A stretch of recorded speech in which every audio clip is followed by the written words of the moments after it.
Well, good evening. Welcome to Yada Yahowah Radio. My pleasure to be with you this evening. I want to start with a couple of items in the news. First of those is that, and I see that BB has already announced it in the chat room, that inflation is roaring. Published inflation for the last 12 months is at 8.6%. Let's call it 9%. But that is just a tiny aspect of what is actually happening. First, we have a very rapid rise recently. So, if prices went way up 6 months ago and to 12 months ago, and they were tapering off 8%, well, 8% or 9% really is serious, considering the United States has over $30 trillion in debt, because that's nearly $3 trillion a year in just interest payments that you would add to the debt before you even add more deficit for spending more than we take in. But that's not the case. The case is that inflation is accelerating and accelerating quickly. So what has changed that would cause those? Because we're going to read in a moment speech that the numbskull, and it's stunning how really stupid people are that we elect to public office. But the numbskull that we call, that I don't call, but many would call President of the United States, POTUS, is trying to shed blame.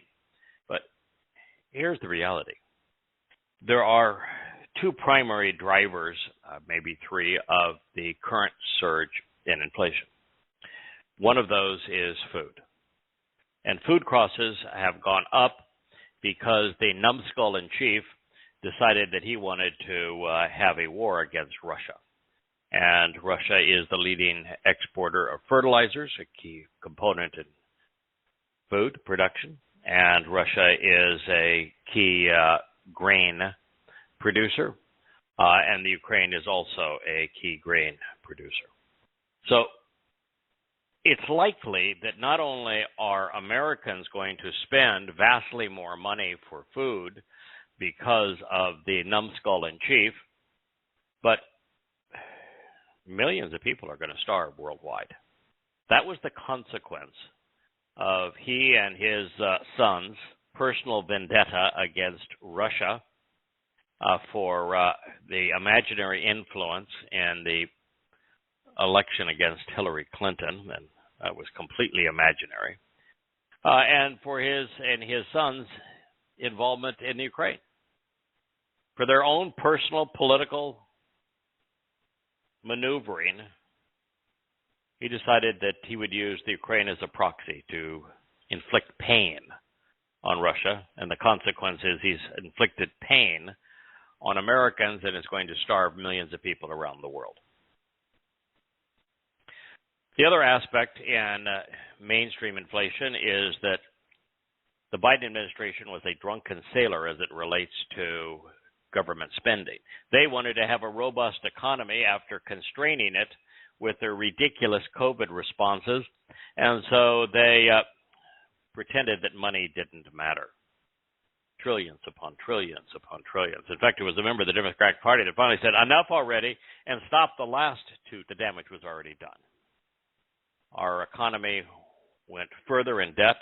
The illusion of prosperity faded, and the value of our currency was destroyed.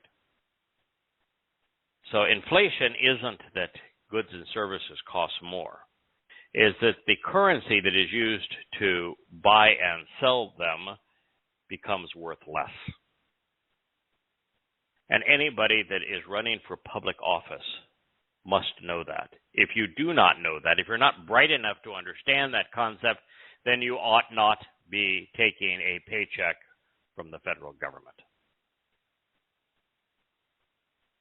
The next aspect of worldwide inflation is energy prices. So what's happened? Is there a shortage of oil all of a sudden? No.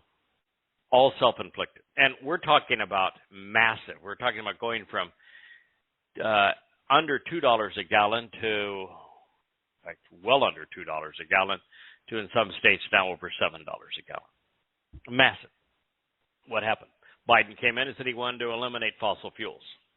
He came in and said, no, we're going to shut down things like the Keystone Pipeline, so there's not going to be a flow of oil from our neighbor to the north. Then he said we're not going to allow oil companies to drill on federal lands. We're not going to allow them to drill in Anwar where there are enormous reserves. We're not going to allow them to drill off the coast of California or the East Coast or in the Gulf. We're only going to give them rights to drill in places that no longer have any oil. So he devastated access, productivity, transportation, petroleum. And then the moron decides that he wants to declare war on Russia rather than recognize that we were in a situation where the Russians were simply saying, as we did when the Russians put missiles in Cuba to counteract the missiles that we had put in Turkey, we'll remove our missiles if you remove your missiles. And this time, the Russians said, we'll remove our troops from that border if you demilitarize Ukraine. But of course, the numbskull-in-chief, Chief Numbskull, the vice president, went out and bragged, we applaud the Ukraine's desire to be part of NATO. But it can't just blame it on this numbskull-in-chief.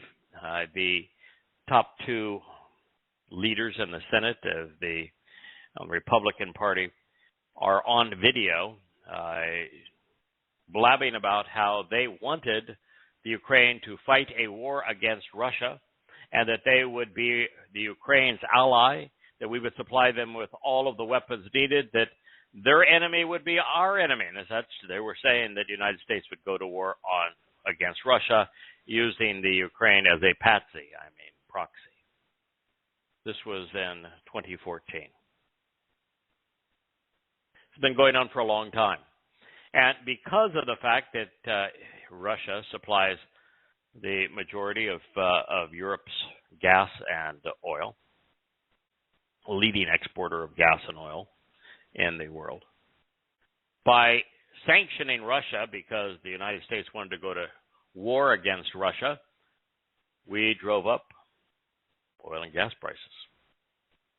So the combination of what he did to this industry, the combination of what he did to this country prior to that war and then the consequence of that war, he is solely to blame for this. In fact, he wants to eliminate the oil companies and go to all renewable energy, which is impossible. So what does he do? Now that inflation is roaring, now that everyone knows that he is at fault for that being the case, what does the dunderhead in chief do? He goes out on a speech today and he blames Exxon. Yep, Exxon. He said Exxon made more money than God this year. I didn't know that God was into making money.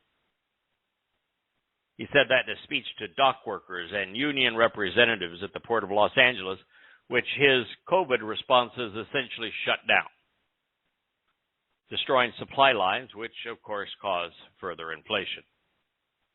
He says, why aren't they drilling? You idiot. They're not drilling because the lands that have oil, you have forbidden them to drill in. You're at fault. That's why they're not drilling. You're at fault because you have put too many restrictions on the transportation and refining of oil. And so the numbskull-in-chief, he says, it's because they make more money not producing more oil. Can you imagine somebody this stupid as President of the United States and he doesn't know basic economics? That he thinks that an oil company would make more money by having less product. And the dunderheads listening to him have been so indoctrinated in the liberal progressive educational system that they're like, yeah, that's true, boy, that must be, he's got it, boy, you go after him. And every word's a lie. Basic economics. The United States government to be able to tax companies more came up with called GAAP, Generally Accepted Accounting Practices. And GAAP requires you to burden your inventory. It requires, which is you put on your inventory all manner of ghosts present and past, and that you use a accrual system where nobody actually knows whether or not you made any money or not. It's just these are the guidelines of how you apply the math. It's not a cash system. And in inventory management within generally accepted accounting practices, GAAP, you have two choices: first in, first out; last in, first out; LIFO or FIFO. Those are the only two choices. You can't change. You pick one, you pick the other. If you're using a last in, first out system, which is what the oil companies are doing, and they've always done that, that keeps them current with the market, last in, first out. In a commodities-driven market, it's the most intelligent choice. The problem is, when prices go down, you have to devalue your inventory, which causes the impression of a loss. And prices go up, you reevaluate your inventory, you price your inventory based upon the market price. Therefore, the value of your inventory goes up. Their profits are based upon an accounting function, not based upon selling more oil or gas, based upon an accounting function. I know that. How could he not know that? And then he goes on to say that they need to start paying more taxes. The challenge created by the war in Ukraine is being just used as a reason to make things worse for families with excessive profit taking on price hikes. That is not true. It is a blatant lie. They're not hiking up profits. As a matter of fact, this is what's interesting. He is speaking on behalf of a government that makes nothing, that is a parasite. And he's talking to one of the most efficient companies in the world, a company that can do what the U.S. government can't do, can explore and find oil and gas, can drill for that oil and gas even in the toughest environments, can transport that oil and gas, can refine that oil and gas, and can distribute that oil and gas through a vast array of filling stations around the world, and can do so at very small margins. Their profit margins are exceedingly small.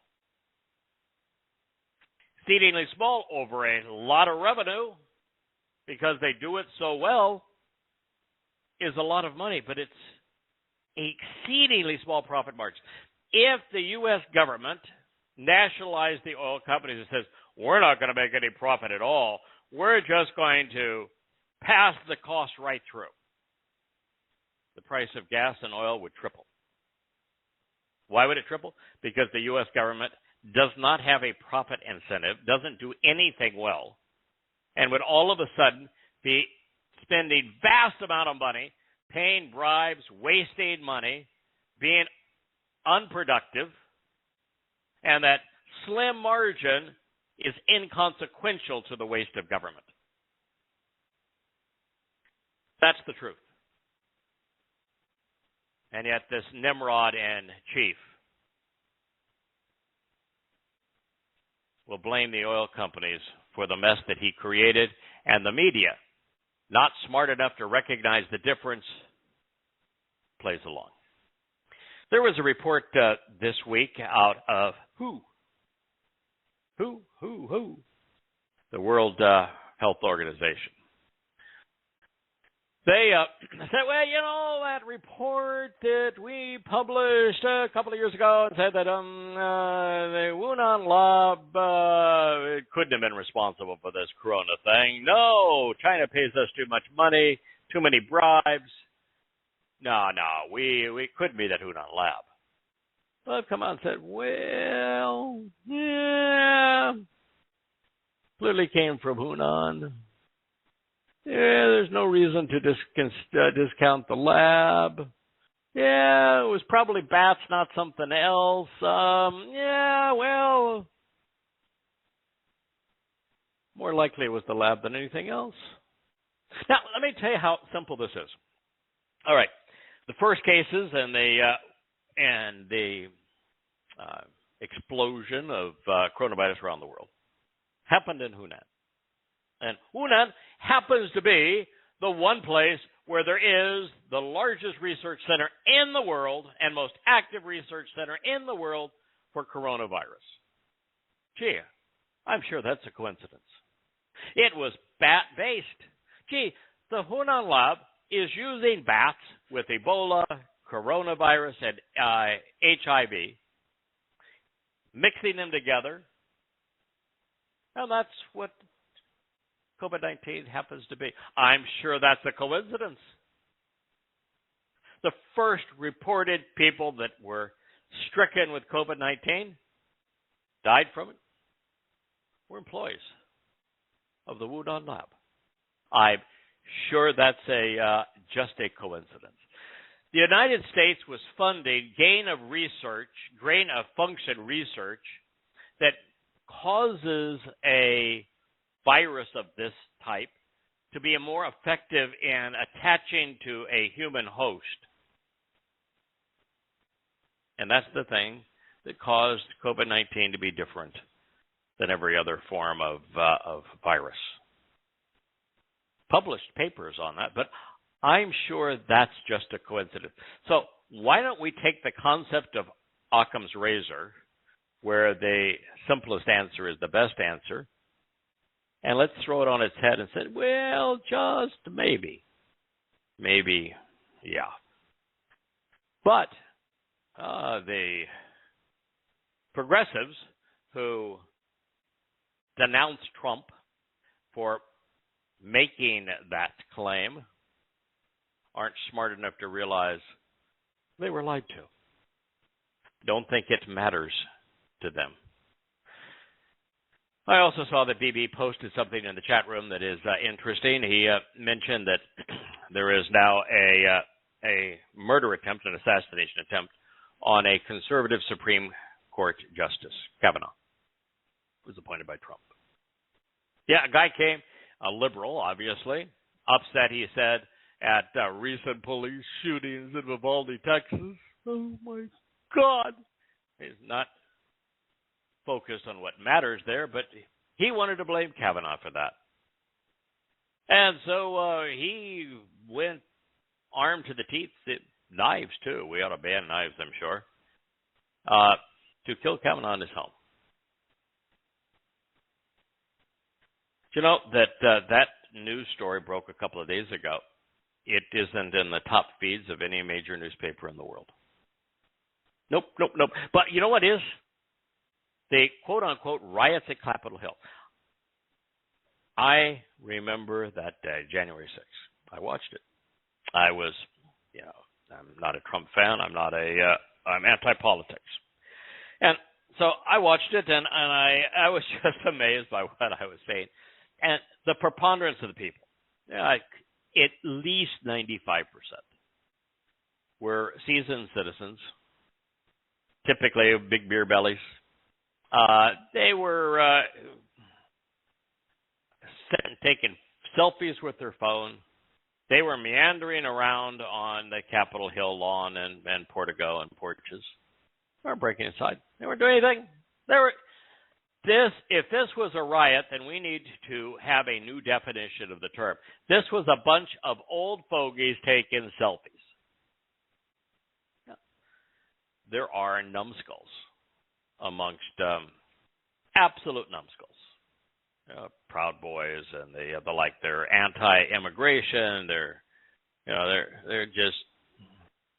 lost in space. It's hugely conspiratorial, and there are some of those. It's probably to say 1%, 2% of those who went from the Trump rally to meandering on the Capitol doorsteps, which, by the way, is a public building, and that 1-2% did some stupid stuff. They didn't deliberately kill anybody. They didn't deliberately rob anything of consequence. They dispersed, and they haven't gone back. The end of it. Now, that 1%, 2%, 3% of that crowd, what they did and going into that chamber and what they did in terms of busting through doors and walls, it's a crime. And I have no problem with them being prosecuted. But I do have a problem if you're going to prosecute them and you're not going to prosecute the people with Black Lives Matter who rioted. That's not reasonable. They deliberately broke into stores, and their organizers encouraged them to do so and said it was right for them to do so, and they robbed not public buildings of meaningless trivia. They robbed private businesses of everything. They were violent. They actually went out to kill people and did. And so if you're going to pretend that what happened on January 6th was an insurrection and a riot, which all their talking points were threat against the nation's democracy since the Civil War. No, it wasn't. Comparable to 9/11. No, it wasn't. In fact, it was boring. Inconsequential, other than the 1% that's belligerent because, they're conspiratorial nutcases and they're as thoughtless as progressives, as extreme liberals. All the while you have Black Lives Matter pretending that whites are out murdering and hunting down blacks when, in fact, 93% of blacks are killed by other blacks. Serious problem in the community and the culture. And the finger needs to be pointed right back home. This is a serious problem that needs to be resolved. It does not need to be excused, blamed on someone else. But nonetheless, that is the country that we find ourselves in. And the reason I bring this to your attention is that we only have 11 years left to the day of reconciliations and Yahweh's return. And things are going to continue to fall apart. They are going to get much, much worse. The Israeli government now is completely dysfunctional. It will continue to fall apart. This last government was an amalgamation of greed. The government that it replaced was as unethical as you can imagine.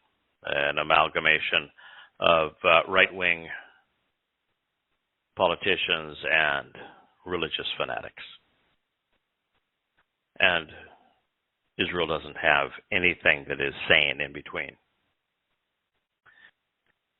So the world's going to devolve. Our currencies are going to become worthless. Our economies are going to fail. People are going to starve. We've got an uptick now of monkeypox. We have an uptick now of COVID. So many people are suffering long-term COVID symptoms.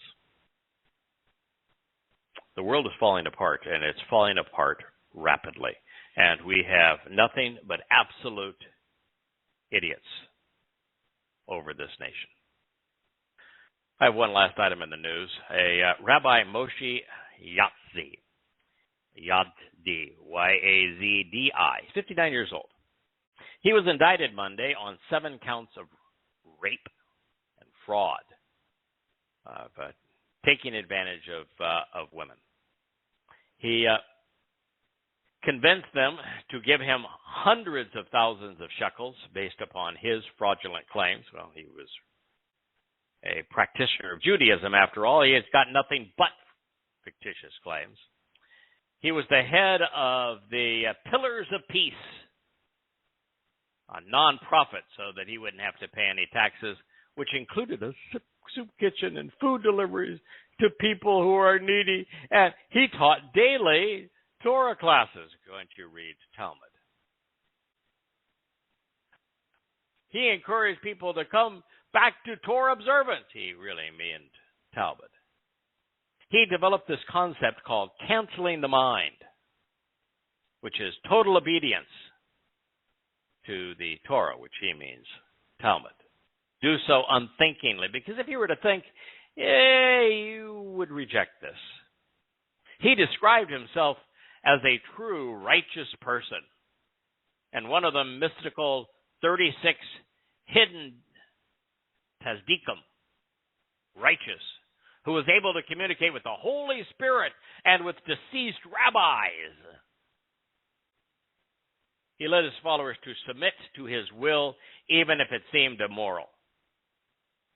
But it was never a violation of halakha, Jewish law. Then he sexually exploited 7 women. He told them separately and individually that he had a special soul. And if they would allow him to do his thing to them, they would be purged and cleansed. Yes, sex with the rabbi was God's way of perfecting them. Sexual abuse in the ultra-Orthodox Haredim world. Welcome to the condition, the fallen state of the Jewish people. That's probably enough news for this evening. I want to return to where we were this time last week in the program. Kirk is missing his second program, I think, now in 5 or 6 years. So we're going to dock his pay as a direct result of that. But he'll be with us again next week. This is Bamidbar in the wilderness. Ba means with, or in, and Dabar is word. Me, the M-I here, would be to ponder and question. So in pondering and questioning the word, Bamidbar 27:15 is where we left off. Then Moshe spoke. Moshe means one who draws out from Mashah. Spoke, Dabar, word, to El Yahowah. It's not hard to know what God's name is, and that's one of the most disgusting things about Judaism, is they play a lead role in precluding Jews from knowing and using Yahweh's name.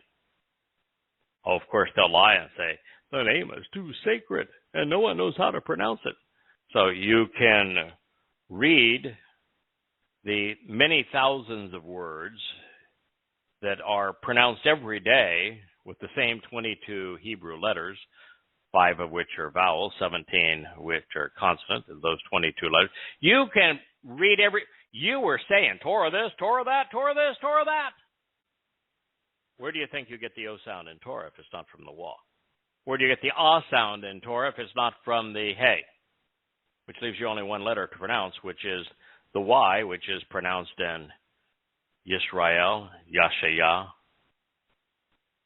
pronounced exactly like we pronounce the Y in English today. So this lie that the name is unpronounceable is so easy to refute just by saying Torah. How about Shalom? How about Eloah for Elohim? Then Moshe spoke to Yahweh. He didn't speak to no Jesus Christ. There was no Jesus Christ. He didn't speak to Allah. He didn't speak to Hashem. He didn't speak to Adonai. He spoke to Yahweh. To convey. Yahweh, that name again. God of the spirits, Ha-Ruachoth, for every herald and messenger, has chosen to continually summon and appoint for the purpose of being accountable, Pakat, to determine to call and assign responsibility for a careful inspection and accountability, to review and instruct. This is called imperfect use of, which means literally and actually, continually and consistently, and according to his will. An individual, Ish, positioned as Ha'ida, a witness, on behalf of the eternal and restoring testimony to the community, who, for the benefit of the relationship, Asher, will be brought out to disseminate the information publicly, Yatza, before them. Then to reveal the correct path to the relationship, he will arrive to pursue them, such that they will not be without a witness on behalf of the eternal and restoring testimony of Yahowah. They will not be akin to a flock of sheep who are without a shepherd to guide them. And so Yahowah said to Moshe, you should want to select and obtain for yourself Yosha ben Nun. Yahowah liberates and saves the children who continue to grow and who are empowered and enriched. He is an individual who, to lead the way along the proper path to receive the benefits of the relationship, has the Spirit in him. Be supported and upheld by placing your hands upon him. Bamidbar in the wilderness, Numbers 27, 17, and 18. That's a lot to be said. And actually it was 16, 17, and 18. And it is, there's some vocabulary in here that people have a very difficult time with, and therefore don't understand how powerful this statement is. Because God wouldn't say, listen, hey, Yosha ben Nun's been with you all the while. He went up to the summit of Torah. I specifically invited him there. He was there when you received the Torah from me. He's been with you there all the way. This is Bamidbar 27, so the two great incidences, the meltdown in Numbers 13, where the explorers came back shaking in their boots, lions, tigers, and bears, oh my, we're not going in there. We just assumed, in fact, our preference would be that we would have died with our religious brethren. That's Numbers 13. Amazing chapter. In fact, it's the most recent chapter that I have rewritten for Volume 8 of Yada Yahowah. And then Numbers 20 is the waters of Meribah, where the children of Israel have another meltdown, go all religious on Yahowah, and say they want to go back to. So this is the 27th chapter. And so, at this point, we are nearing the end. All of that has already transpired. And when we deal with these episodes, these uprisings, there are only two standouts. Caleb, who is the number one standout, a fellow whose name means either all heart or totally judgmental, Koleb, and Yosha ben Nun. So God's already prepared him. He was there when the Torah was received. He went in to explore the promised land. Dude's got a backbone. He's trained. He's ready. He's equipped. Moshe is burned out. He did not do well at either of those two episodes that I shared with you a moment ago. So Moshe is worn out. He's 120 years old and acting like it. And the replacement is already there. God didn't need to go through this whole thing and talk about eternal witnesses and restoring testimony and the Spirit of Yahowah twice. Somebody being a Bashar, herald, that God's going to provide someone to show the way, that he's going to have a shepherd for his sheep. He didn't go all through that to say, oh, by the way, your replacement is Yosha ben Nun. Of course it was. So there's something more to this, a lot more. Prophets, of whom Moshe is the greatest, speak for Yahowah. They communicate God's words in his name and say nothing for any other. The 5 reiterations of Yahowah's name, inclusive of its incorporation into Yosha ben Nun, distinguish his testimony from the numbskulls who created the New Testament, Talmud, Quran, Mishnah, and Zohar, where Yahweh's name never appears. And throughout the Torah, Navi, and Mizmor, Yahweh addresses his people in first person, speaking directly through the prophet to Israel. This further differentiates Yahweh's eternal and restoring testimony from the rubbish produced by the religious. Now, as we approach Yahweh's opening statement here in 16, 17, 18, and 19, we are tasked with properly translating four very interesting terms. Bashar. Bashar is essential because the entire argument of Christianity versus the Torah is based on Bashar. Paul would translate it of the flesh, which he then considered bad, and yet the primary meaning of the word is to make a declaration, to pronounce news, to be a herald, to be a witness, to provide testimony. The second word is pakad, the third is ida, and the fourth is yatsa. Each can be rendered in multiple ways. Now, since animals have souls, not spirits, and since an infinitesimal percentage of people are immersed in Yahweh's spirit, in this statement, if we were to render kol bashar as all flesh, following the reference to ruach koth, spirits of God, well, that would be senseless. All flesh, all animals, are not infused with the spirits, plural, of Yahweh. They're not infused with the spirit, singular, of Yahweh, much less plural. Even though that's how it's portrayed in the thoughtless renderings called English translations. And that's particularly odd because by associating the spirit with the flesh, which is what they do, the central pillar of Pauline Christianity falls.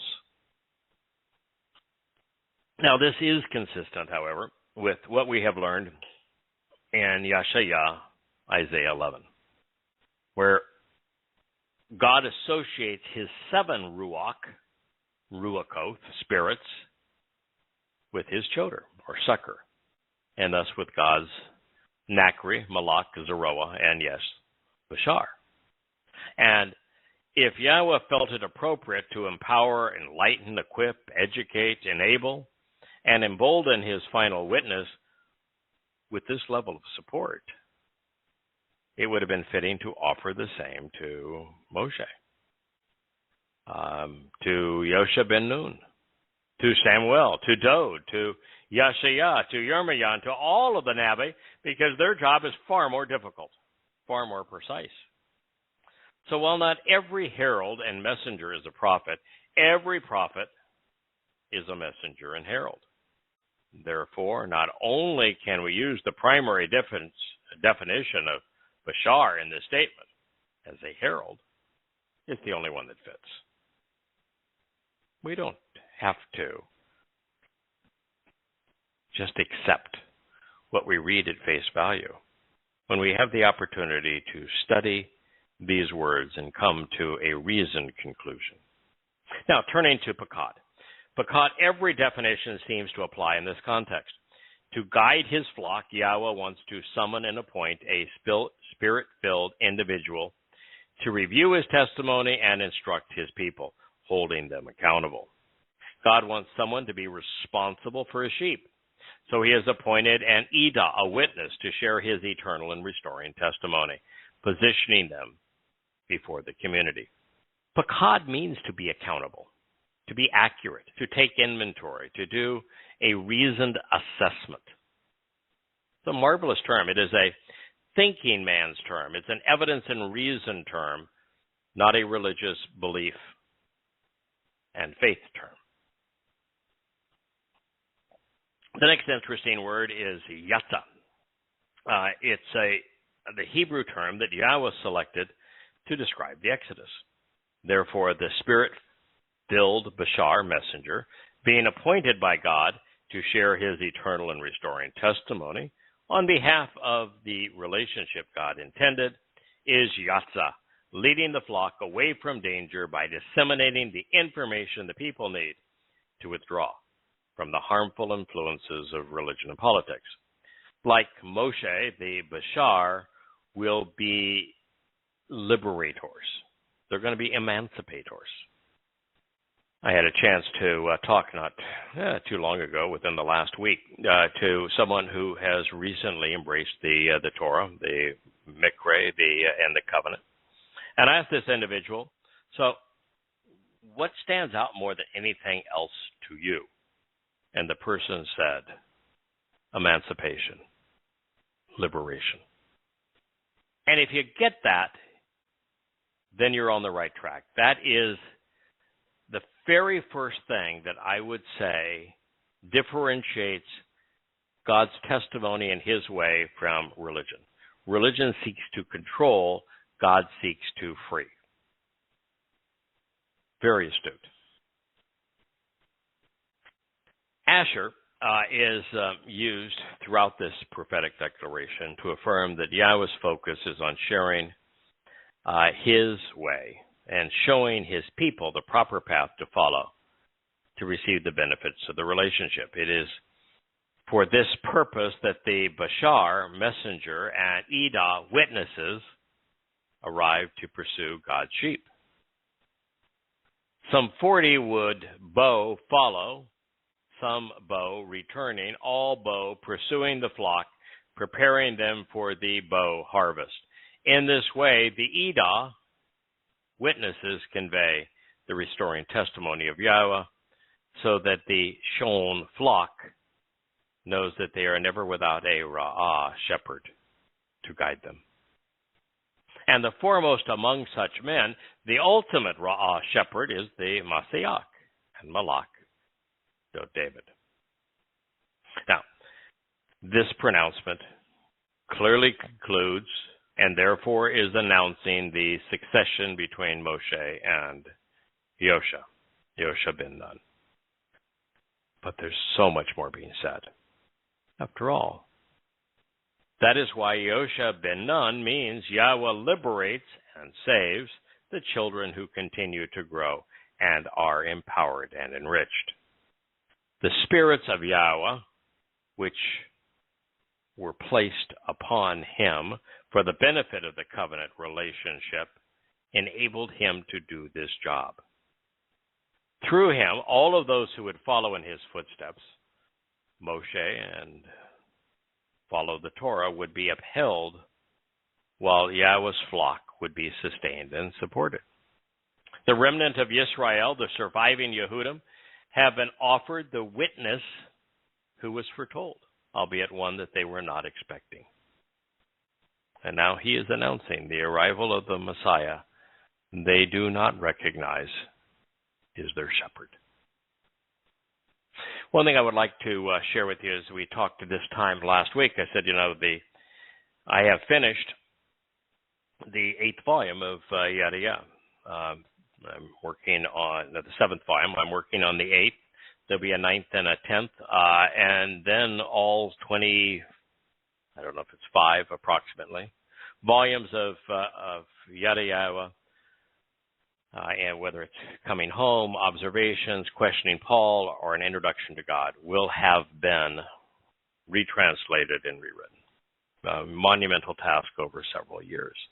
So we're getting very close. But the thing that I was so impressed with is that even though I have finished it, there are still one chapter left that the edit review team has not finished, and therefore has not been finished, and David's on vacation. And yet before he left, he got posted on the bookshelf volume 7 with everything in it, with the exception of those 2 chapters that were still under review. So it's there for you to read. There's some really powerful new insights in it. In fact, I'd say if you just start at the beginning, if you haven't read the Yada Yahowah series in a while, start at the beginning with An Introduction to God. It's profoundly better than it was before. I want to switch gears now and move. Well, not really switch gears. I just want to turn the page. We're going to go to the 11th chapter of what is now the 7th volume of Yada Yahowah. It's called Years, Shana Years. It's on the bookshelf there at the yadayah.com. And begin the chapter that's called Nathan the Gift. The reason I want to do that is that I have recently added a chapter on the 88th Mizmor, which we will consider as probably the most difficult translation I ever undertook. And want to share that with you because it is food for those growing in the covenant. And by the way, speaking of the covenant, the social media outreach this evening is to Germany. I understand it's very, very late in the night in Germany, but perhaps the archives will be available, and we will have some German Jews in particular, but Gentiles are fine too, who will listen in to the program and begin reading Yada Yahowah. So welcome to those of you living in Germany. So I did that. I also went back and, because this volume was on years, it's Yahowah's timeline, so it's pretty hard to present a timeline for Yahowah if you don't focus on the central figure in Yahowah's timeline. That central figure is Dod. He lived right in the middle of it in years 3,000 Yah, 3,000 years from the time we had been expelled from the garden, and 3,000 years before Yahowah would return. And he's the only person, really, that is returning. Yes, we're going to have a brief revisit by Elia, who's going to arrive on Pesach in 2030 and remain until just prior to Yahowah's return in 2033. But he has the role of one of the two witnesses. That's an important role, but it's essentially nothing compared to the role that David has, where the Messiah and Son of God is returning to be king over the entire world, in fact, over the entire universe. So I felt it was important to retranslate. I think it was the 8th time I've done it now.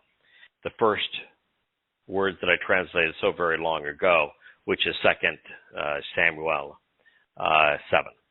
And that became one of those new chapters of Volume 7. But if you're going to do this timeline around Dod 2, you've got to do what I think is the most misunderstood prophecy about Dod. And that's found in Yeshaya 9. And so this chapter I'm going to share with you now is a presentation of Yeshaya 9. And yet, as is our custom, because this is the way God likes it and the way we like it, we're going to begin in Yeshaya 8. Too many mistakes are made when people take a little snippet and say, well, this must be talking about Jesus, even though it names Dod, because they remove it from its context. It's the context that provides the foundation that we can stand on, the proper perspective, so that we will understand what God is saying. So this is the Nathan, which means the gift chapter of Volume 7, Shana Years. The byline is upon his shoulders. Toward whom is Yahowah directing our attention through what has been throughout this volume, and we've shared a number of chapters with you, a remarkable succession of prophecies. Did Gabriel, when he was speaking to Daniel in Babylon, predict the arrival of the shepherd, the lamb, or both? In the Torah's test to ascertain who is a prophet, did Moshe speak of Dod or Yosha when he said that someone who will come, who will be like him? And now turning to Yeshaya, is the soaring rhetoric in the 9th chapter addressing the return of the Messiah or the arrival of the Christ? blinded by the waning legacy of a now discarded religion. Years ago, I misidentified the object of these prophecies. It was not until I correctly assessed 2 Samuel 7, that I began to identify this most important individual, beginning at that time to accept, to appreciate, and to announce him on behalf of a people in dire need of a shepherd and savior. Now, this revelation, this realization is so essential, it really becomes the impetus for the entire rewrite, from beginning to end. This is the reason that not only I, but several, Jackie and JK, Molly, Mike, so many, Todd, have devoted so much time, so much energy to rewriting these books right from the translations up. The impetus was on the awareness of who is the Messiah, who is the Son of God, who is the branch, who is the chosen one, who is the firstborn, who is the King of Kings, who's returning with Yahowah, who was being discussed in 2 Samuel 7. There's really nothing more important because it's central to Yah's story. So as we endeavor to complete this 3-year project, to refocus Yada Yahowah on the man whom Yahowah focuses, we're going to come to better know the identity, the character, the purpose of the individual being discussed in Devarim 18, 2 Samuel 7, Yeshaya 9, and Daniel 9. It is essential to our relationship with Yahowah, as are the depictions of his Bereth and Mekre. Now, I say this because failing to appreciate what God has predicted has not only severed the relationship between the Almighty and Israel, it has given rise to the religions most opposed to Yehudim.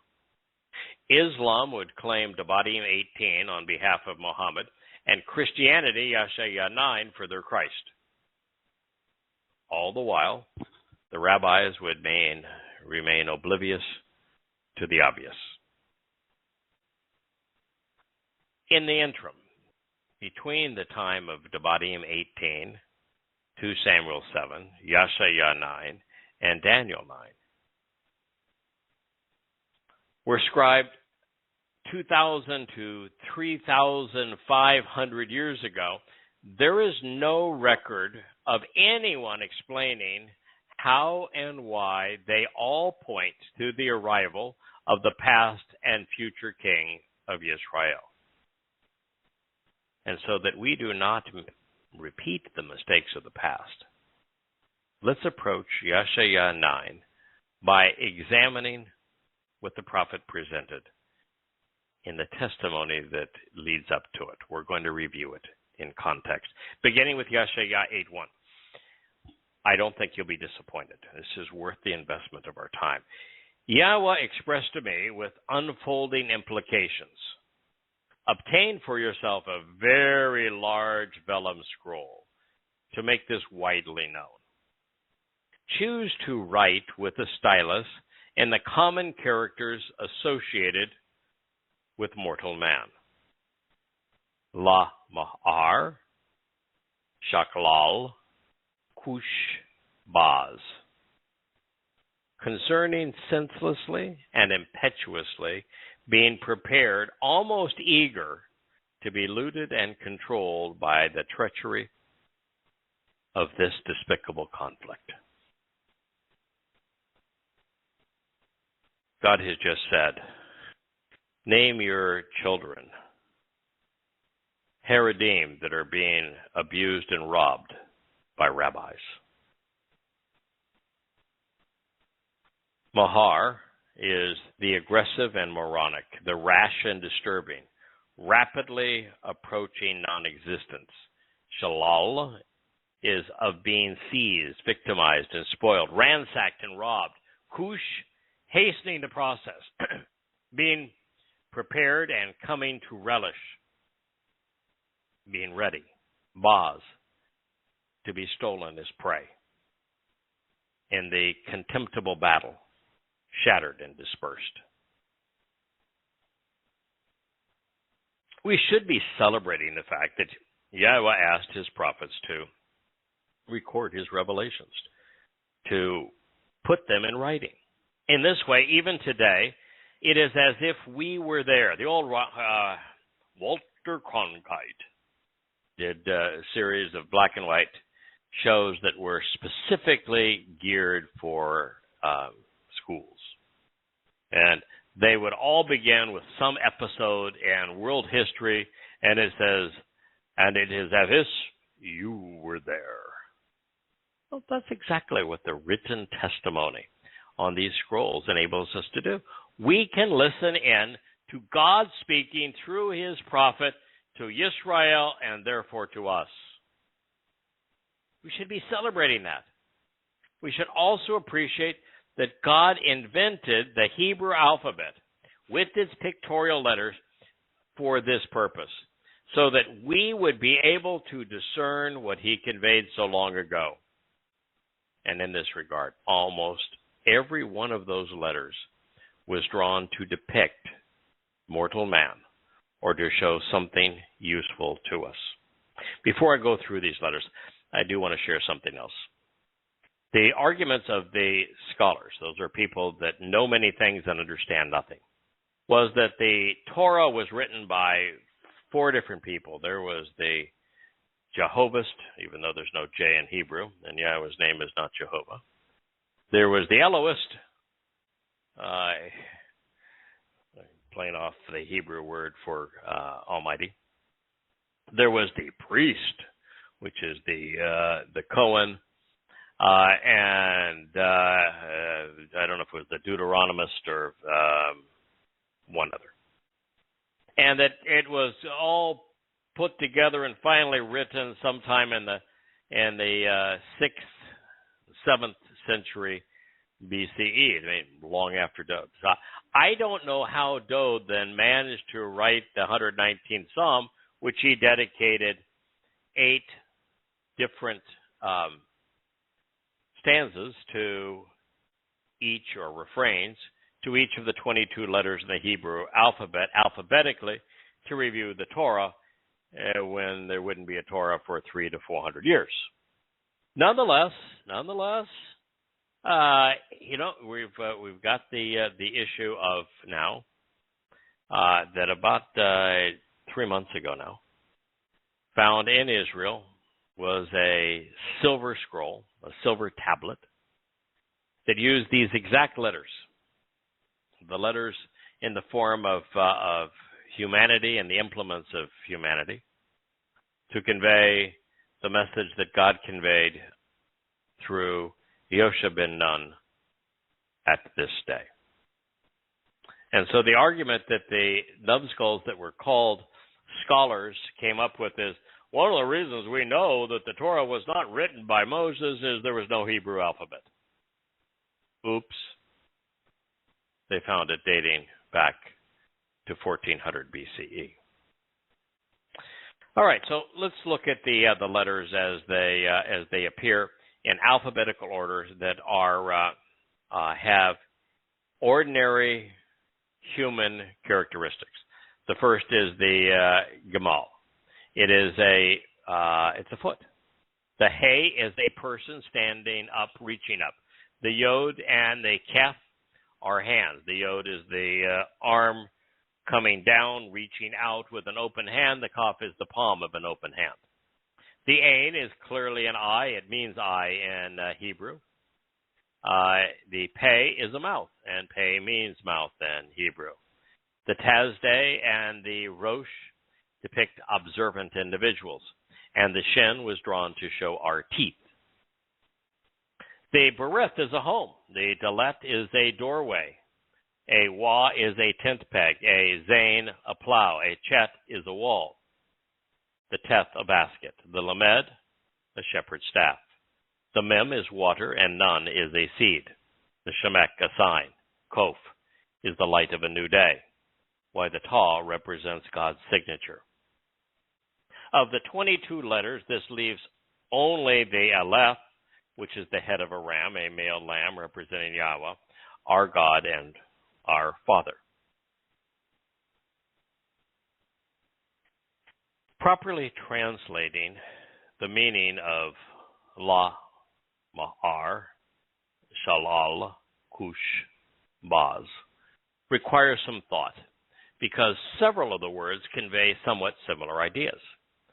Nonetheless, the sentiment is clear. From God's perspective, his people have become so senseless, so impetuous, so moronic and rash, that they have become willing accomplices in their own demise. They have made themselves susceptible to being controlled and robbed as a result of their shameful and treacherous conflict with Yahweh. Yes, God predicted that his people would be victimized, ransacked, and dispersed, but also that they would hasten their own degradation. This reads, I will sustain a witness to testify for me. Wa'ud la'ane. I will call upon and assist an observant future herald to reiterate, admonish, and restore on my behalf, whose pronouncements are consistent with the evidence and logical, meticulous and reliable, ed. Trustworthy and dependable, aman, verifiable, true, credible, and steadfast. Consistent with Yahweh's enlightenment, who functions as a counselor and advisor, so as to Zechariah, remember Yah, as a child, Yabruska, Yahu, blessed by Yahweh.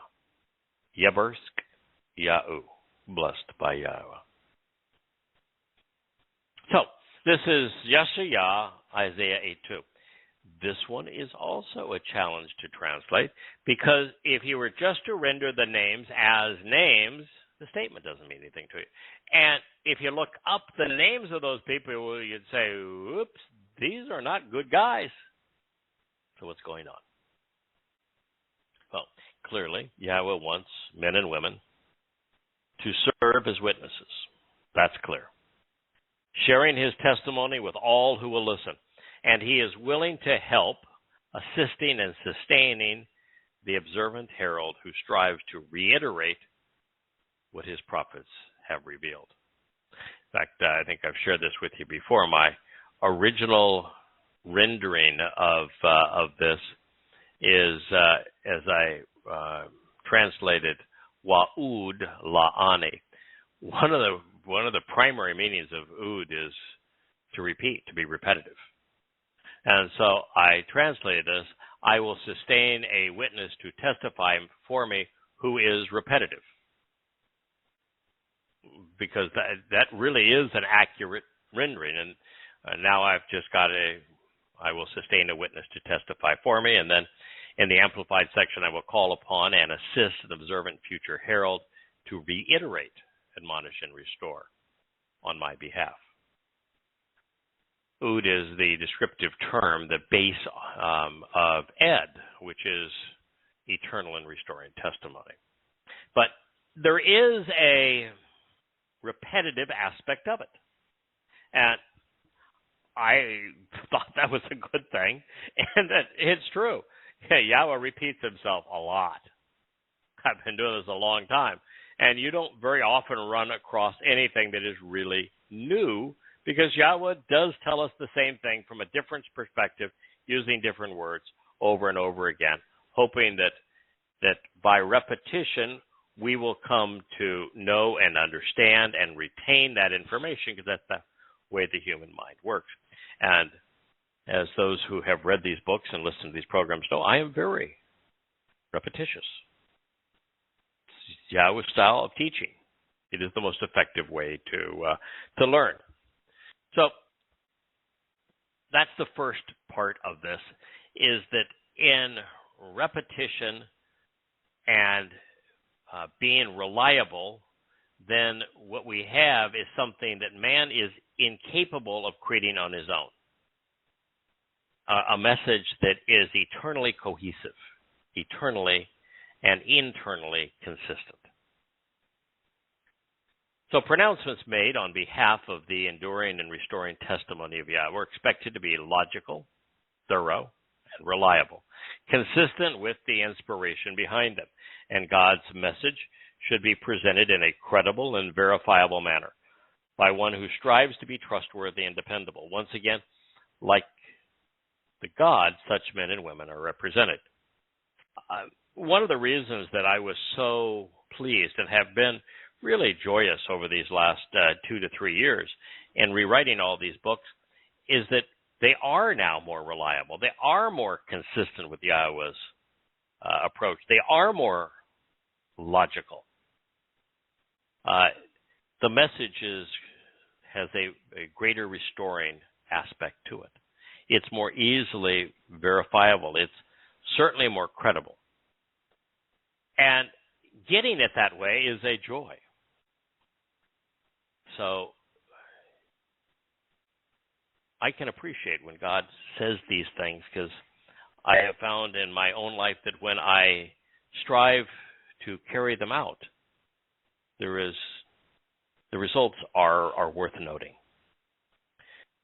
Okay, now since Uriah HaKohen, Uriah the high priest, was a despicable fellow, he built a pagan altar for King Achaz, who was as bad as they came, was modeled after one he had seen in pagan practice in Damascus.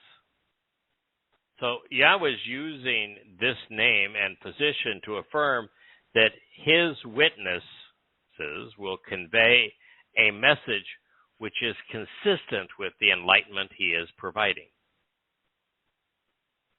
Further, he or she will function in the role of a Cohen, which isn't to be a priest, but is to be a counselor and an advisor to the people, especially one who relishes the responsibility of helping God's people benefit from the Moed Mikre. Now, should Zechariah ben Yahu be intended as a positive reference, then he is the Zechariah, who worked with Hezekiah to remove pagan artifacts from Yahweh's home prior to celebrating Chag Matzah. While we are only given his first name, that story is presented in 2 Chronicles 29. Otherwise, the meaning of Zechariah, remember Yahweh, is all that matters. And in this regard, since there is no capitalization in Hebrew to distinguish proper names from ordinary words, translation is the better option. Speaking of the possibilities, Uriah HaKohen and Zechariah ben Yahu may also represent Yahweh's final two witnesses. Eliah was Uriah, the light of Yahweh, and a very pelagious Israel. And the second of the two prophets is most adroitly presented in the 4th chapter of Zechariah. So as we press on to the next statement, we cannot positively identify the prophetess of whom Yeshaya is speaking, although she is likely a spokesperson for a religious cult. Adding further intrigue, Nabi was scribed in the masculine rather than the feminine in the great Isaiah scroll. Nevertheless, since Yahweh has been criticizing the religious for having become so misled that they are now Ma'ar Shalal Kuzbaz, the product of her womb is clearly the consequence of religion. Now, based upon the warning Yahweh may have asked Yahshua to marry a temple prostitute, as he had with Hosea, so that he might better appreciate why God was so disappointed with his people. Now, I know that for you to give up your time in an evening like this, or listening to the archives or read these books, about someone who says, these are all possibilities, and I want you to think this through, because, well, these were bad guys, so God's not telling you I want you to be like them, but the words are very positive as they convey a message that is pertinent. And you might say, so, just tell us which one it is. Well, I'm obviously telling you which one I think it is. It's better for all of us if I share with you, here's the background. Here is how I came to that conclusion. Encourage you to do your own study, to think about whether or not that's verifiable and appropriate. But I think that's a much better approach. And we've done that from the beginning. We're not going to stop now. And this now reads, and so I approached the prophetess, and she conceived, and she gave birth to a son. Then Yahweh said to me, call his name Maher-Shalal Cush-Baz. So senselessly impetuous, he will be complicit in his victimization, being controlled and looted by the treacherous in this despicable conflict. Because before this boy, this lad, the scattered sheep who are in danger, knows how to call out my father or my mother, the political prowess, the military strength, and the economic wealth of Damascus, along with the plunder and spoil of Shimon, Samaria, will be carried away before the presence of the king, the dictator and sovereign ruler of Ashur, Assyria. This is Yeshaya 8:4. Yahweh is predicting that the Assyrians would soon plunder Damascus en route to sacking Samaria, hastening to quickly seize the booty. However, slightly Samaria. While both would be plundered, Damascus would remain inhabitable, albeit denuded of her sha'il, political prowess, military strength, and economic wealth. By contrast, Samaria would be treated as jalal, prey to spoil, a possession, and as a war booty. Her people would be taken away as property. All of this would occur before the aptly named and wayward child would be willing to so much as acknowledge his spiritual mother or heavenly father. Bad things happen when we engage with the wrong people or believe that we can survive on our own. But that's not the end of this story. In the 17th chapter of Yeshaya, the fall of Damascus becomes the triggering event for World War III.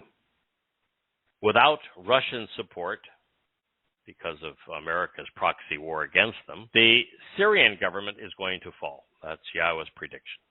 And the jihadists who replace Bashar al-Assad, who certainly will be the de facto power in that country when he is gone, they're going to send millions of Islamic jihadists into Israel to kill Jews for Allah. With China and Russia currently supporting Iran's growing influence in the region after the U.S. gifted Iraq to the theocracy of Iran by its invasion of Iraq, and Europe and the Americans are sponsoring the Sunnis, led by Saudi Arabia, the region is now a powder keg, which will ignite in a nuclear conflagration. This will be the triggering point for the time of Jacob's troubles, the Teruah harvest, and the arrival of the two witnesses. Yahweh said that his people will look and not understand. This problem has become so ubiquitous, so obvious, it is demonstrated every day in the media by the religious and the political. Few among us are observant and rational. And with the advent of progressives, cognizant abilities are deteriorating rapidly. My wife came into my study early this morning, sometime around 5:15, and she was sharing what she had read before I arrived and what she had read at the end of the evening the night before. And it was just this litany of stupidity of how people are being fooled by politicians and religious leaders. And finally I said, stop already. First of all, this is good news, not bad news. Because Yahweh told us it was going to happen. It's always good when what Yahweh says is going to happen materializes. It's a way of awakening people to the inevitable so that they're better prepared. And but I said, beyond that, it's just depressing. There's too much of it. Let's focus on the positive, on what we can share to awaken God's people before they succumb to this. Let's be the lone voice of reason out there in a very rapidly deteriorating world. Well, as case in point, Yahweh's next statement is long. It's a singular sentence that conveys a lot of symbolic language. Its overall length and prolific use of metaphors, which draw elucidation elsewhere in the text, are now well beyond the capacity of most of us to understand. So we're going to do our best here, but if I wear you out or lose you somewhere through, I will try to read it again. And speaking of again, it begins yet again. YSF, joining these things together, adding more information. Yahweh spoke to me, continuing to testify, Ud, repeating himself, to say, indeed, because these people will reject and come to spurn the waters of Ha-Shiloh, of the one who is sent, who walks as a gentleman, moving deliberately and compassionately, while also launching a scathing attack against Retzin, the self-willed and pleasure-seeking, and Ben Ramal Yahu, the exalted above Yahweh.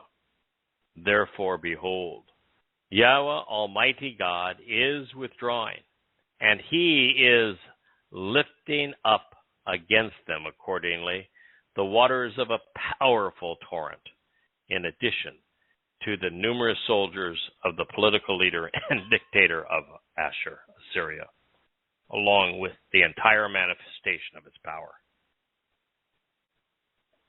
And it will rise over all of its channels and travel over all of its banks. That's quite a statement. Yeshaya 5, 6, and 7. Yahweh is meticulous. He's thorough, and for good reason. Repetition is the most effective way to teach those who are anxious to learn.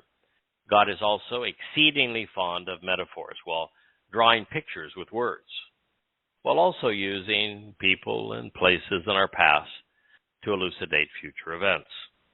Even the names of individuals speak more about what is occurring than who they were. The people would ma'as.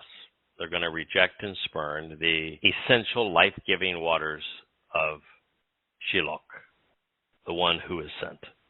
And indeed, whether one identifies Shiloh with Yahweh's liberator, Moshe, his shepherd and Messiah, Dod, his prophet, Yeshaya, his Passover lamb, Yosha, or his final witness, should that be Yada, they were all dispatched with the living and cleansing waters of Yah, our God, who walks gently and approaches mercifully. Representing our Father, Yahweh's witnesses are typically la'at. They are gentlemen.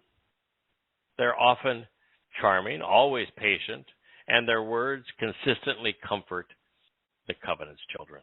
They are never in a hurry, knowing that we have a lifetime to share God's mercy. Moshe's eth cannot be rendered delights in, as is typical in English Bibles, because those being identified were, well, they're horrible people. Therefore, the proper translation is launching a scathing attack against Retzin, the self-willed and pleasure-seeking, and Ben Ramal Yahu, those exalted above Yah. Today, we could, as I've shared, substitute rabbis for both names and Judaism and properly convey Yahweh's intent. Back in time, the northern kingdom allied with Retzin, the self-willed and pleasure-seeking, and Ben Ramal Yahu, the one who exalted himself above Yahweh. But nothing has changed. Men are still choosing their ilk over God. Yahweh was using the impending Syrian invasion of Israel to foretell of a second invasion during our lifetimes, something which becomes obvious when we interpret the prophet's words in the 8th chapter against what he wrote in the 17th chapter using similar terminology. After all, the fall of Damascus, which will occur sometime prior to 2030, a ha-nahar, ha-atzum, a powerful torrent of Islamic soldiers and militants will flood into Israel from Syria, so many that Yahweh will have to intervene to stem the tide. Yeshaya 8:8, and it will seep through Yehuda, exerting the considerable force of a flood, while extending up to the neck, making contact with and violently striking, while coming to stretch out its wings, filling the breadth of your land, such that God will be with us. So, turning back into history and looking at it as a window to the future, after capturing Israel and taking 10 of the 12 tribes away as slaves, the Assyrians returned. They flooded into Yehuda with a large army, 185,000. But, as the prophecy predicts, Yahweh would intervene to save his beloved. At that time, all that was required of Yahudim, Jews, was to embrace the conditions of the covenant and accept Yahweh's invitations to be called out and meet.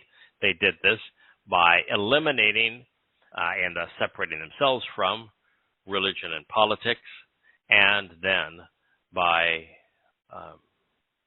celebrating Pesach, Matzah, and Bekurim.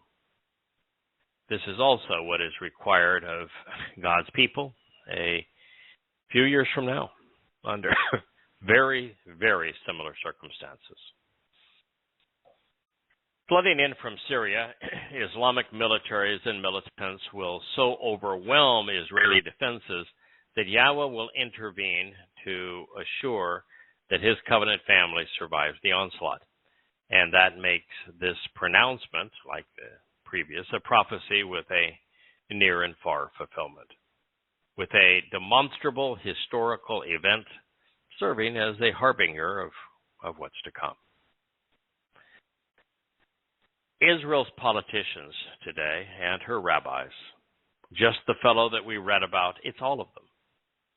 They're self-serving, they're misleading. And while unethical leaders are a common denominator among nations today, Israel is unique among the Western democracies. There is a constant struggle between the secular and the sectarian, where an awkward and counterproductive power-sharing arrangement exists between religious fundamentalists, conservative and progressive politicians, within an ill-fitting, very bribe-prone parliamentary system. For Yahweh to save his people, both the secular and sectarian must be rejected. People, by having decided to associate yourselves with misleading shepherds and perverted rulers, Ra'ah, you have chosen to be confused, to be divided, terrorized, and shattered. Wa Katath, you have consistently decided of your own fate is to be genuinely intimidated, bewildered, and dismayed, separated and shattered.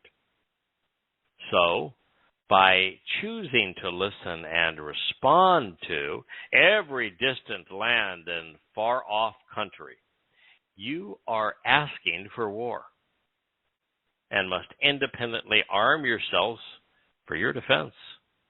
And you will have chosen your fate, which is to be terrorized and bewildered, divided and broken. Yeshaya 8:9. So by expressing their allegiance to misguided and immoral religious and political leaders, faulty shepherds, Israel has estranged herself from Yahweh. Separated, the people will continue to be abused, they're going to be intimidated, they're shattered. The alternative was to have been enriched, to be enlightened, to be empowered by God, to be emancipated through the covenant, with their Father protecting them. But why would we expect Jews to choose the easy road, considering their history? Israel, more than any other nation, is preoccupied with the opinions of other nations, particularly the distant land across two seas. But by trying to garner favor and respect, Israel has made itself vulnerable to the diabolical demands placed upon the nation. In particular, consider how the United Nations has been commandeered by leftists and Muslims to serve as the world's most irrational and hypocritical anti-Semitic voice. In response to all of this, Yahweh is warning his people that by doing so, they're asking for war. Estranged from him, they'll be left to defend themselves. And war is coming, and Israel is not going to escape. But a time will come when their preparations for battle will be wholly ineffective. The nation will be divided, intimidated, and then overwhelmed by the sheer number of militants and terrorists. We have reached the end of the broadcast portion of our program tonight. I'm going to share one more statement from Yeshaya, the 8th chapter, and then we'll pick it up there again next week. It'll be food for thought. For those interested in learning more, please read Yada Yahowah. We have devoted the time to create fresh and more accurate and comprehensive translations. I think we've made much more vibrant connections between the various things that God has said. We've been much more accurate and clear about what God is offering and expects in return. The books of the Yada Yahowah series are absolutely worth your time. And at this point, I would encourage anyone who has not read Yada Yahowah in a while, please pick up the 3 volumes of An Introduction to God. They're free on the site, as you know, right on the bookshelf.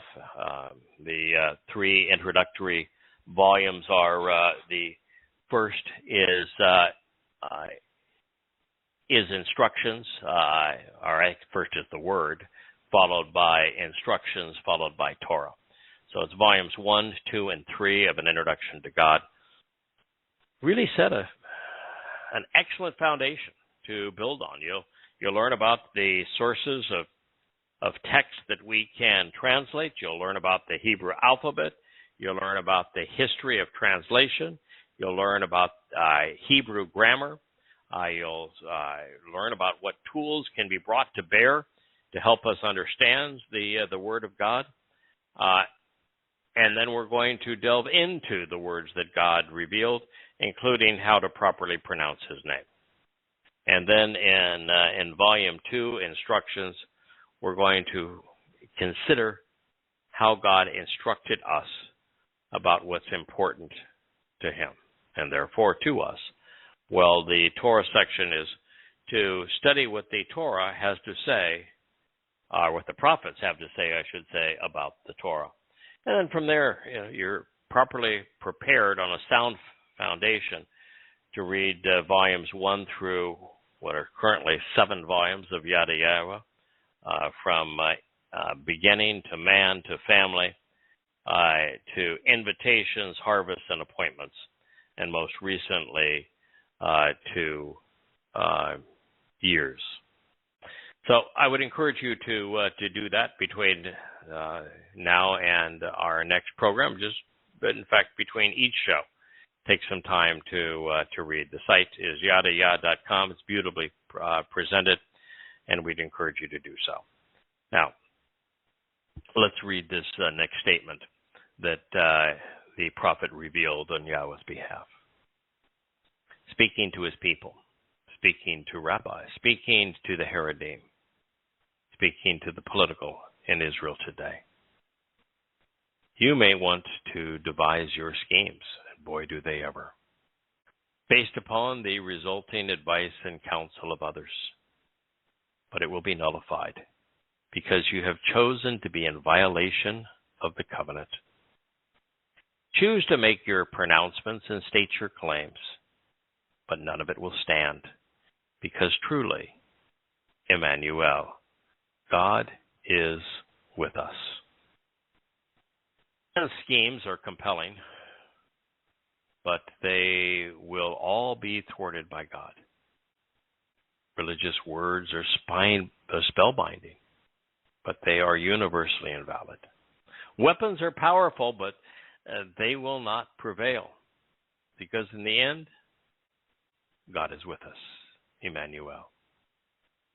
For this, indeed, is what Yahweh said to me, speaking to the prophet Yeshayah, in a manner akin to a strong and strengthening hand, thereby teaching me so that I would be correct, by keeping me from walking in the ways of these particular people, by saying, I do not want you to continually or consistently speak of conspiracies, of anything or everything which by association the people continue to claim that this is a conspiracy.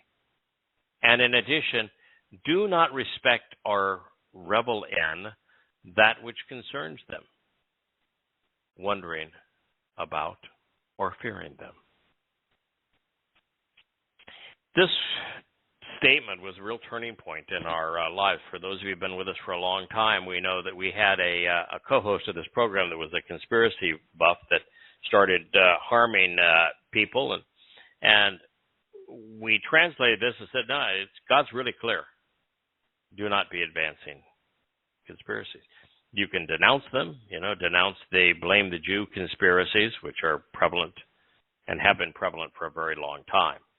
You can denounce the anti-vax conspiracies. You can denounce the chemtrail conspiracies. You can denounce the flat earth conspiracies, the 9/11 conspiracies, the fluoride in the water conspiracy. You can denounce them all. Personally, I would hope you would not denounce the reptilian overlords conspiracy because, well, that one,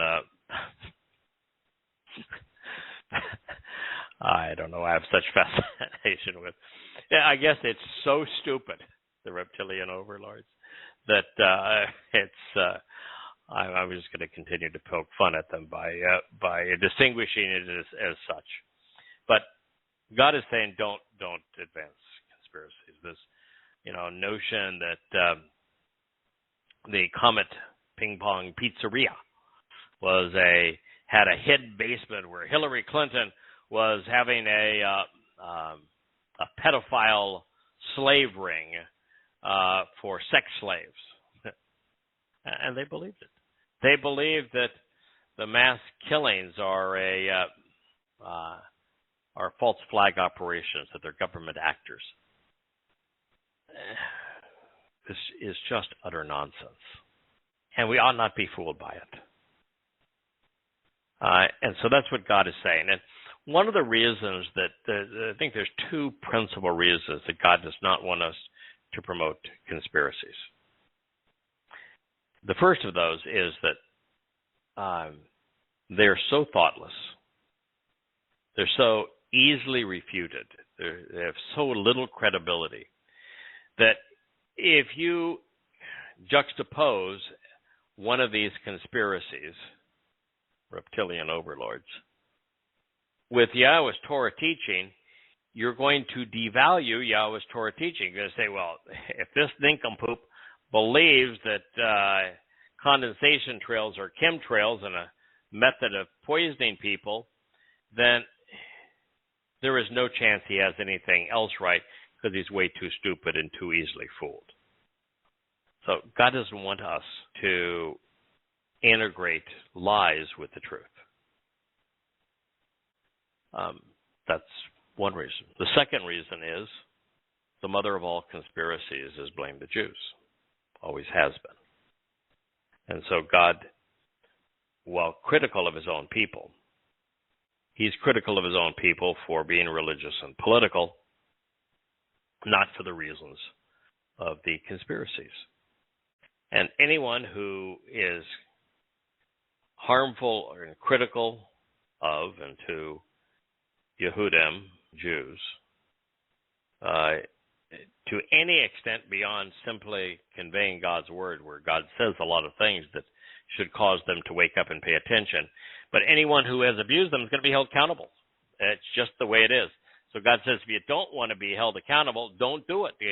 God always warns us of such things so we don't make stupid mistakes.